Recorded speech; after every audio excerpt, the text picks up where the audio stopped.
ನನಗೆ ನನ್ನ ಫ್ರೆಂಡ್ ಒಬ್ಬ ಫೋನ್ ಮಾಡಿಬಿಟ್ಟು ಏನಂತ ಇದ್ದಾನೆ ಗೊತ್ತಾ, ಈ ನಾಗರಾಜ, ಈ ತಾಯಿಗೆ ದೇವಸ್ಥಾನ ಕಟ್ಟಿದ್ದಾರೆ, ಆಸ್ಪತ್ರೆ ಕಟ್ಟಿದ್ದಾರೆ, ಸ್ಕೂಲ್ಗಳು ಕಟ್ಟಿದ್ದಾರೆ, ಏನೇನೋ ಮಾಡಿದ್ದಾರೆ.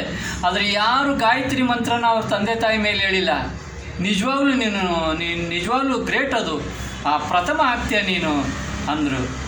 ಅಯ್ಯೋ ಹಾಗೇನಿಲ್ಲ, ನಾವು ಗಮನಿಸಿರೋದಿಲ್ಲ, ನಮಗೆ ನಮ್ಮ ಗಮನಕ್ಕೆ ಅದು ಬಂದಿರೋದಿಲ್ಲ ಅಷ್ಟೇ ಅಂದೆ.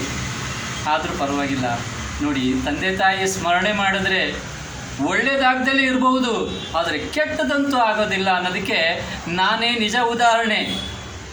ಹಿಂದೆ ಶ್ರವಣ್ ಕುಮಾರ ನೋಡಿ, ಆ ವೃದ್ಧ ದಂಪತಿಗಳನ್ನ ಕರ್ಕೊಂಡು ಯಾತ್ರೆ ಕರ್ಕೊಂಡೋದಾಗ ನೋಡಿ, ಆ ಪ್ರಸಂಗಗಳಲ್ಲಿ ನಡೆದು ಅವರು ನೊಂದು ಸಾಯಬೇಕಾದ್ರೆ ಕೊಟ್ಟ ಶಾಪನೇ ಕಾರಣ ನಡೆದದ್ದು ರಾಮಾಯಣ, ಹಾಗಲ್ವಾ? ಹಾಗೆ ತಂದೆ ತಾಯಿನ ಯಾರು ನೋಯಿಸಬಾರ್ದು. ಆ ನೋಯಿಸಿದ ಆ ಸಂಕಟಕ್ಕೆ, ಆ ಪಾಪ ಪ್ರಜ್ಞೆಯಿಂದ ನಾನು ಈ ಮಾತನ್ನು ಹೇಳ್ತಾ ಇದ್ದೀನಿ, ನಾನು ಈ ರೀತಿ ಮಾತಾಡ್ತಾ ಇದ್ದೀನಿ ಅಷ್ಟೇ. ನಿಜವಾಳು ನನಗವಳು ನೆರಳು, ನಾನವಳ ಕರುಳು, ಜಗದೀಶ್ವರಿ ನನಗವಳು, ಈ ಜಗದ ಜಗದೀಶ್ವರಿ ನನಗವಳು. ಹಾಗೆ ಈ ಪ್ರಕೃತಿ ನಮಗೆ ಈ ಮಮತೆನ ತೋರಿಸುತ್ತೆ. ಯಾಕೆ ಗೊತ್ತಾ? ಈ ಕೋಳಿಗಳು ನೋಡಿದ್ದೀರಾ?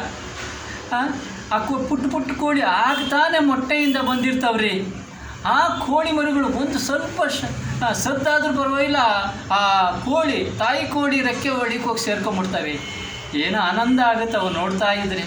ಹಾಗೆ ಅಲ್ವಾ?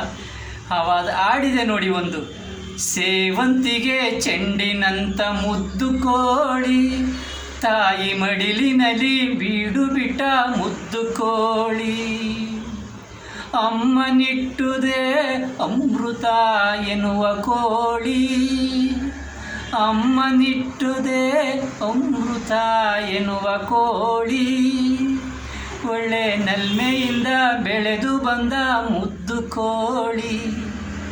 ಅದೆಂಥ ಸಾಹಿತ್ಯ! ಈ ಥರ ಸಾಹಿತ್ಯ ಬರಬೇಕು. ಆ ಸಾಹಿತ್ಯ ರಚಿಸಿದ ಸಾಹಿತಿಗೆ ನನ್ನ ನಮಸ್ಕಾರ. ಅಂಥವರಿಂದ ನಮಗೆ ನೆಮ್ಮದಿ, ಅಂಥವರಿಂದ ನಮಗೆ ನೆಮ್ಮದಿ.